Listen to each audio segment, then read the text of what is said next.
Boa noite, turma. Tudo bem? Turma, hoje irei passar para vocês aí o conceito de vetores, tá? Então, vetores aí são muito utilizados, a gente vai estudar um pouquinho sobre eles. Portanto, os objetivos da aula de hoje são os seguintes: conceituação sobre as características dos vetores, aplicações práticas de vetores aí na física e na nossa área, definições geométricas de vetores e as definições matemáticas utilizadas para o cálculo com vetores. Muito bem. Então, definição das características de um vetor. O que vem a ser o vetor? O vetor é um segmento de reta orientado que apresenta módulo, ou seja, tamanho, direção e sentido. Os vetores são usados para expressar grandezas físicas vetoriais, ou seja, aquelas que só podem ser completamente definidas se conhecermos o seu valor numérico, a direção em que atuam, se é horizontal, se é vertical, bem como o seu sentido, se é para cima ou para baixo. Aqui eu coloco algumas aplicações na física, né? Então vetores são usados aí na posição, velocidade, aceleração, força, dentre outras características aí que estão na física clássica. Por exemplo, se quisermos saber a posição de um local, né? Por exemplo, quero ir para Armando Panunzio. Né? Onde fica Armando Panunzio? Armando Panunzio fica na Parada do Alto. Né? Então nós temos que apontar em uma direção, tem que apontar lá para a Parada do Alto. Nesse caso, o sentido do movimento é dado pela ponta do dedo. Por exemplo, se a gente pegamos o busão, chegamos na escola. Tá? Descemos ali no ponto. Ali na rua da escola tem uma rua que sobe. Né? Se eu estiver de frente para essa rua que sobe, ao apontar o dedo para a escola, eu estaria apontando para a direita. Tá? Então eu estou dando ali a direção, né, da escola. Muito bem, agora em elétrica, como funciona? Se eu tenho ali a corrente alternada, sistemas de corrente alternada, acionamento de máquinas, ou mesmo aí mexendo com instalação elétrica industrial residencial, a gente vai ver essa característica aí dos vetores muito presentes, porque temos cargas indutivas, cargas capacitivas, cargas resistivas, cargas não lineares, né, que geram distorção na rede, enfim. É vetor pra caramba, entendeu? Você vai mexer com o gerador, é sistema vetorial adoidado, usa muito, tá? E também utiliza-se bastante vetores quando se trata aí de teoria de eletromagnetismo, né? Então, campo magnético é força, né? Força desenvolvida, daí isso tem relação campo magnético, corrente e a força, né? Eletromagnética desenvolvida, daí isso daí é um exemplo de utilização de vetores, mas existem outros, tá? No eletromagnetismo. Muito bem, partimos nesse momento então para a definição geométrica de vetores. Tá? Para desenharmos vetores, é necessário perceber que sua representação deve levar em conta o seu tamanho. Ou seja, um vetor que represente uma grandeza de valor numérico igual a 10 deve ser desenhado com a metade do tamanho de um vetor que tenha tamanho 20. Certo? Então aqui eu tenho um vetor de 10 volts em alternada. Tem um outro vetor de 10 volts, também alternada.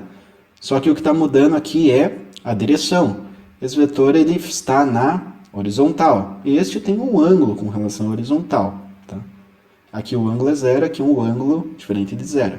Muito bem, mas o tamanho não é o que manda? Pô, se eu tenho um vetor de 23, ele é maior que os vetores de 10. Sim. Tem um vetor de 28, maior que o de 23, maior que o de 10. Sim. Vetor de 34, maior ainda. Puxa, mas tem um vetor de 12 aqui. Então ele tem que ser menor que essa seta de 34, tá? De 34 volts. Então o vetor ele é representado por uma seta. Então se eu tenho um sistema com vários vetores, eu tenho um sistema com várias setas. Né? No circuito em alternado, eu posso ter uma seta para o resistor, supondo uma carga RL, né, que é resistiva e indutiva. Então eu tenho uma seta ali para tensão no resistor e uma seta também para tensão no indutor. além de uma seta resultante para a fonte. Tá? Então, se eu somar vetorialmente a tensão no resistor com a tensão no indutor, nós temos a tensão de alimentação da fonte, que não basta apenas somar diretamente. Tá? 10 no indutor e 5 no resistor. 10 mais 5, 15. Então a fonte é 15? Não, é uma soma vetorial. E é o que a gente vai estudar aí, aqui nesta aula ainda. Muito bem. Os vetores eles podem ser representados no plano cartesiano, ou seja, em função de x e y. As direções do vetor podem ser bem definidas com base nesse sistema, né, o sistema de coordenadas.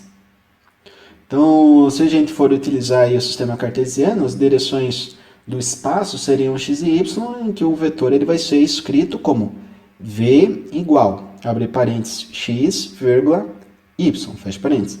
Então, o que eu tenho como componente de x e o que eu tenho como componente em y. O sentido, por sua vez, diz respeito à seta, tá? Na ponta de um vetor, o que indica podendo tanto ser positivo ou negativo. Então, essa ponta da seta aí, ela vai indicar se o vetor ele está indo de baixo para cima ou de cima para baixo. Tá? A ponta da seta é o fim do vetor. Onde não tem seta é o início do vetor. Então, nós temos aqui o plano cartesiano, temos dois eixos, o eixo x na horizontal, o eixo y na vertical. Temos o cruzamento desses eixos. Se eu pegar do cruzamento para a direita, eu tenho um x positivo. Do cruzamento dos eixos para a esquerda, eu tenho um x negativo. Dos cruzamentos do eixo para cima, eu tenho y positivo. Dos cruzamentos do eixo para baixo, eu tenho y negativo. Então, a gente pega o cruzamento como referência. Para a direita, x positivo, para a esquerda, x negativo. Para cima, y positivo, para baixo, y negativo. Continuando, então, essa explanação aí sobre vetores no plano cartesiano, nós temos que, quando escrevemos que um vetor é definido por suas coordenadas, x e y, dizemos que x e y são suas componentes, horizontal e vertical, respectivamente. Quando um vetor encontra-se inclinado, sem coincidir com qualquer um dos eixos, né, do sistema de coordenadas, nem na horizontal e nem na vertical, é possível determinar o tamanho de suas componentes.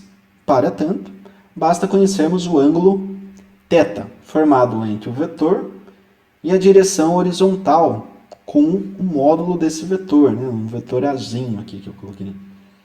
Então perceba, eu tenho esse vetor azinho que ele é definido aqui por um certo ponto, em coordenadas ax e ay. O ax eu posso calcular em função do módulo desse vetor, ou seja, do tamanho entre o cruzamento dos eixos, x e y, e o ponto onde ele se encontra no plano cartesiano, tá? Que seria o ax mais ay. Só que não conhecendo o ax nem o ay, mas conhecendo a intensidade, ou seja, o comprimento dessa seta, e o ângulo, eu por definição de cosseno defino o ax, e por definição de seno, que é oposto ao ângulo, né, esse cateto oposto, é o ay, tá? Escrevam y aqui, não é x não. Tendo aí, então, o cosseno ax, seno ay, eu consigo definir aí componentes horizontais e verticais em função de qualquer vetor, tá? O vetor, ele poderia, em vez de estar aqui no primeiro quadrante, que a gente chama, ele poderia estar no terceiro, né? Espelhado aqui para baixo, 180. Teríamos daí uma parcela em y negativo e uma parcela em x negativo, tá? Teríamos aqui tanto x quanto y como parâmetros negativos, porque o plano cartesiano é um plano de referência, tá? Muito bem, falando agora sobre a soma de vetores, nós temos alguns casos, né? Temos ali vetores paralelos, né? O que vem a ser. Os vetores paralelos são aqueles que se encontram na mesma direção e no mesmo sentido. O ângulo formado entre esses vetores é sempre nulo, conforme mostrado abaixo. Tá? Então, nós temos o vetor A e o vetor B. Eles estão paralelos, o ângulo nulo, né? Ou seja, eu consigo, se eu aproximar essa seta, ponto da seta A se sobrepor a B, elas estarão, a seta A estará encobrindo aqui totalmente a seta B. Tá? São vetores paralelos. Caso esses vetores tenham o mesmo módulo, dizemos que se trata de vetores iguais. Para encontrarmos a resultante desses vetores, basta somarmos o módulo de cada um deles, né? Além disso, o vetor resultante estará na mesma direção e sentido dos vetores paralelos. E seu tamanho deverá ser o tamanho dos dois vetores originários somados. Né? Então, temos aqui o vetor A, o vetor B. Se a gente somar os dois vetores, teremos o tamanho dessa seta resultante. Tá? Agora, qual a direção? A direção é um ângulo formado aqui com horizontal. Qual o sentido? De baixo para cima, né? Com esta inclinação. Então, não tem muita dificuldade. Neste caso aqui, basta somar os comprimentos dos vetores, das duas setas, né? Se eu somar esta seta na ponta de B, ou seja, o final de B, a ponta da seta de B, no início do vetor A, nós temos exatamente este vetor resultante. Vetores opostos fazem ângulo de 180 graus entre si. Encontram-se na mesma direção, porém com sentidos contrários. Tá? Então, nós temos aqui uma figura que demonstra isso. Tem o vetor B para cima e o vetor A para baixo. Tá?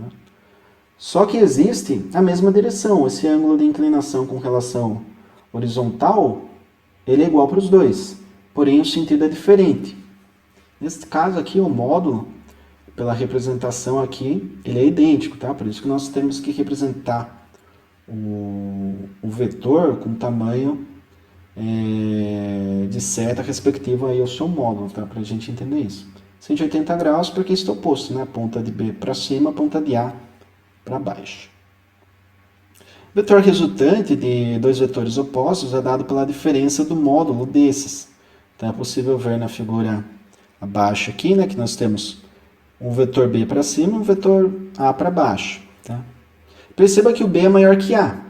Então é como se fosse um cabo de guerra, né? Um cara forte puxando aqui para o lado B e um cara mais fraquinho, magrinho aqui puxando para o lado A. O resultante, o vetor resultante vai para o lado mais forte, né?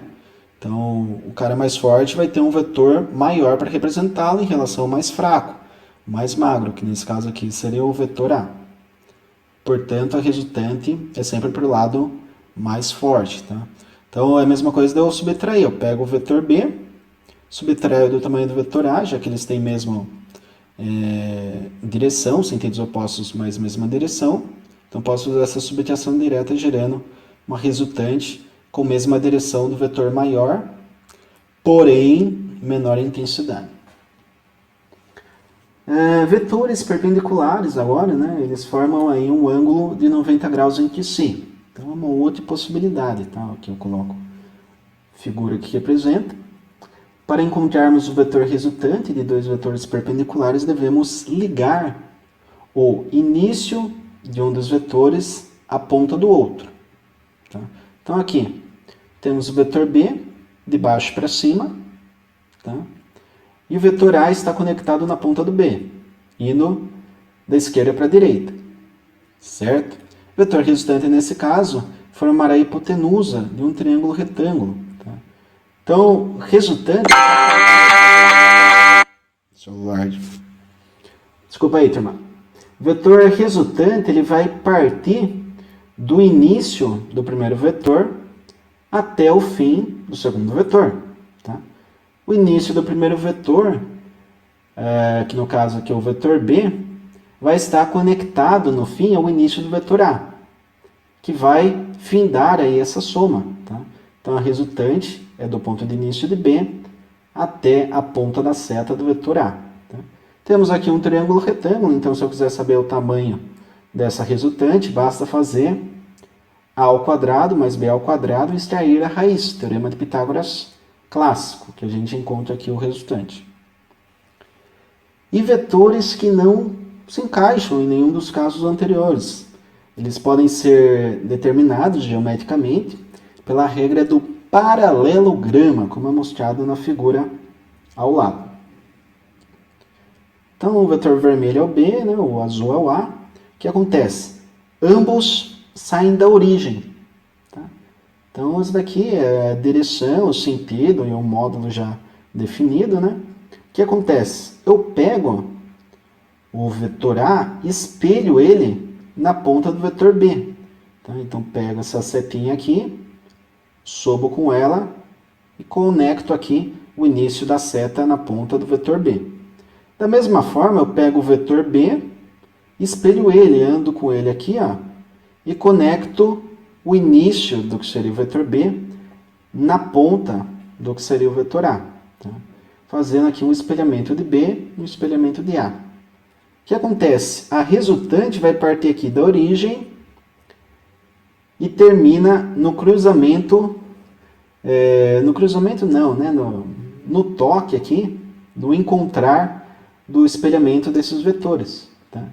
Portanto, a resultante formaria aqui, ó, um triângulo obtuso. Eita, esse triângulo obtuso. Posso usar a lei dos senos ou lei dos cossenos. Tá? Em geral, define-se aqui como lei dos cossenos para calcular aqui a resultante de um triângulo obtuso formado aí por dois vetores. Então perceba toda, turma, continuidade, né? Nós vimos lá bem no início do curso o que é soma, subtração, multiplicação, divisão, para a gente conseguir chegar nesse momento aqui e fazer soma, né, de vetores aí paralelos. Tá? Aprendemos o teorema de Pitágoras para a gente conseguir fazer aqui a soma de vetores que apresentam um ângulo de 90 graus, um ângulo reto entre eles, e também para vetores que apresentam aqui um ângulo diferente de 90 graus aqui, formando, portanto, uma resultante com um triângulo obtuso. E daí a gente parte para a lei dos senos e lei dos cossenos. Então tudo se encaixa aí e utilizamos aí todos esses conceitos aqui na soma de vetores.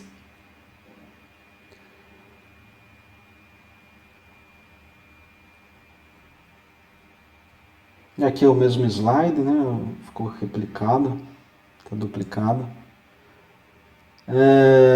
E aqui, né, quando nós temos aí diversos vetores e queremos encontrar um vetor resultante, devemos conectá-los uns aos outros. Tá? Nesse processo, que independe da ordem escolhida, devemos ligar a ponta de um vetor ao início do próximo. No fim, o vetor resultante será aquele que liga o início do primeiro vetor com a ponta do último. Então a regrinha é a mesma. Tá?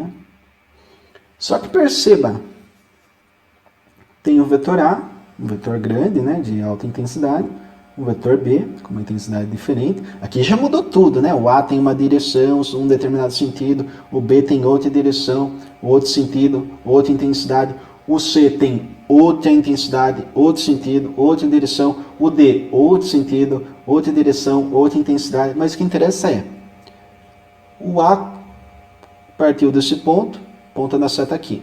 Próximo vetor na ponta da seta do A, terminando aqui. Próximo vetor, que é o vetor C, na ponta da seta do B, terminando nesse ponto. E o vetor D na ponta da seta do C, terminando neste ponto. Resultante é do início o início do primeiro vetor até o final do último vetor. Tá? Então, o resultante seria isso daqui. Puxa, professor, e o triângulo formado? Parece que é um M? Puxa, tá meio esquisito. Então, nesse caso, fica difícil, né? Esse caso aqui de soma 4 vetores, vai se chegar numa figura geométrica, aí parece um M, né? Poderíamos talvez subdividir aqui num triângulo não retângulo, né? Entre A e B e uma resultante 1, um outro triângulo não retângulo, gerando uma resultante 2 entre C e D, e formar um triângulo resultante aí de outras duas resultantes para ter a resultante final. Daria para fazer assim, tranquilamente, mas me parece que dá um certo trabalho, né? Então, para que a gente não tenha que fazer isso, nós partimos aí para o trabalho em coordenadas, tá? Sistema de coordenadas x e y, tá? Onde nós temos aí que estabelecer quais são as coordenadas x e y para os vetores a, b, c e d. Tá? E no fim a gente aplica o teorema de Pitágoras. Então, matematicamente, a gente pode escrever o vetor resultante como sendo o vetor A mais vetor B mais vetor C mais vetor D. Eu não posso escrever assim, R igual A mais B mais C mais D, sem a setinha em cima. Porque daí a gente está dizendo que não existem aí escalares, né, que são apenas números, sem direção e sentido, o que é uma mentira. Essas setas aqui representam um sistema vetorial e tem, além dos seus módulos, tem direção e sentido também. E, portanto, a gente tem que decompor, né? O vetor A, a gente vai decompor parcela em y, parcela em x. Vetor B, também, parcela em x, parcela em y. Vetor C, parcela em x, parcela em y. E vetor D, parcela em x, parcela em y. Então, teremos aqui a x, a y, bx, by, cx, cy e dx, dy. Tá? Tendo, então, esses vetores já decompostos, né, entre parcela horizontal e vertical, ou seja, x e y, somamos daí sim diretamente tudo que está com x, colocamos uma vírgula aqui, tudo que está com y, e se quisermos definir o tamanho dessa seta resultante, fazemos Pitágoras. Puxa, Pitágoras? Não tem que fazer lei dos cossenos? Não tem que fazer lei dos senos? Não, Pitágoras. Porque x é horizontal, y é vertical. Se eu fizer a soma de horizontal, que seria cateto adjacente, com a vertical, que seria cateto oposto, a um triângulo retângulo, né, com uma resultante ali sendo hipotenusa, basta aplicar Pitágoras para chegarmos aí no tamanho desta hipotenusa. Então perceba, né? Puxa, vetor é difícil, hein, professor? Meu Deus do céu, viajei nessa aula, meu, viajei. Então, de início parece complicado, né? Eu também achei muito complicado quando eu vi tudo isso. Vetor, nossa senhora, não dá para entender isso. De primeira, o impacto é grande. Eu não vou executar um exercício aqui na próxima aula. Posso fazer, né, para que vocês entendam melhor aqui o conceito, porque essa aula aqui já está extensa. Mas o conceito de vetores, soma de vetor, né, módulo, direção e sentido, vocês vão pegando com o tempo e se pega, né, consegue se assimilar isso daí. Porque de cara eu não aprendi, depois estudei de novo, não entendi de novo. Estudei de novo, comecei a entender alguma coisinha. E fui evoluindo, porque é algo complexo. E eu sei que é complexo, porque eu passei por isso, né? Então, eu tenho empatia com relação aos senhores, né? Me parece ser aí até um conteúdo pesado para um primeiro módulo, né? Já abordar aí vetores. Mas a área elétrica, ela traz aí uma certa complexidade, né? E requer aí no estudo de corrente alternada esse conhecimento de vetores, tá? Então, só para complementar aqui, né, a aula de hoje, sei que estou me estendendo mais do que o convencional aqui, mas assim, lá em instalação elétrica, por exemplo, Palminha faz vocês suarem, né, vocês penarem lá para encontrar ali o erro da instalação, tal, como funciona, cadê o neutro rompido, né, o neutro isolado, tá? Ele fazendo vocês passarem um perrengue lá, mas vocês entendiam, né, como identificar erro, falha e tudo mais numa instalação. Instalação elétrica em corrente alternada. Por quê? Porque trabalha com a energia da rede, e a rede é alternada, né? A geração de energia é alternada, porque trabalha com campo magnético, e campo magnético ele é cíclico, né? Hora ele está no polo norte, está de um lado, hora o polo norte está do lado oposto, né? Um grande ímã que fica girando lá no gerador síncrono e gera lá semiciclo positivo e semiciclo negativo. Isso, em alternada, é resumido através de vetores, tá? Então, lá em instalação elétrica mesmo, supondo, chega uma fase, vou ligar no motor, tá? No motor. O motor, ele é uma bobina, tá? Tá? A bobina, ela tem um vetor vertical. Tá? Sentido, de baixo para cima. Só que a bobina é um fio enrolado. Tá? Um fio enrolado num núcleo ferromagnético. Então, por segunda lei de Ohm, vocês já devem ter visto, nós temos uma resistência que está no eixo X, da esquerda para a direita. Perceba. Então eu tenho um vetor na vertical e um vetor na horizontal. Então eu posso encontrar a resultante do vetor da vertical com o da horizontal, que é basicamente a tensão de alimentação. Então se você pegar uma fase e um nêutron, vai alimentar em 127. O motor monofásico tem aí os fechamentos, né? 127 e 220. Agora se você montar ali o fechamento do motor em 220, duas fases, né? Sistema bifásico, alimentando o motor. Muito bem, mas o que vai interessar para nós é que essa tensão 127 ou 220 é a resultante, é o R, das tensões na horizontal para o resistor e na vertical para o indutor. Ou seja, dois vetores, né? Do resistor que vem da esquerda para a direita e do indutor que vem de baixo para cima, gerando uma hipotenusa como resultante. O pai Pitágoras aí nos ajudou, né, com o teorema de Pitágoras para triângulos retângulos, e a gente resolve, portanto, a hipotenusa, que deve ser aquele 127 se for monofásico, ou 220 se for bifásico. Tá? Então, olha que interessante, tem tudo a ver com a elétrica, Vitor. É complicado, mas é aplicado. Se é aplicado na prática, deve ser entendido, certo? Então, o curso aqui é sempre uma evolução. Então, por isso que eu sempre falo, né? Eu estou disponível ali no chat. Tirem dúvidas porque é cumulativo, né? A dúvida só vai se acumulando. Chega um momento que você não aguenta mais, não entende mais e quer desistir. Pô, eu já não estou entendendo nada faz tempo. Para que isso não ocorra, você deve chegar no professor. Professor, não entendi tal coisa, poderia me dar uma força e tal. Para que, tendo aí um contato, né, entre professor e alunos, a gente consiga aí desenvolver o conteúdo da melhor forma possível. Certo, turma? Agradeço aí a todos mais uma vez, né, nessa aula aqui. A turma tem um desempenho muito bacana, sempre que alguém tem alguma dúvida, entra em contato, né? Então a gente está nesse diálogo sempre constante, para sempre solucionar, né? Se houver uma dúvida em uma disciplina ou outra, numa tarefa ou outra, não consegui resolver o exercício da semana passada, professor, você pode me dar uma força hoje? Sem problemas, né? Por mim é tranquilo, né? Não tenho problema nenhum em ajudar ninguém.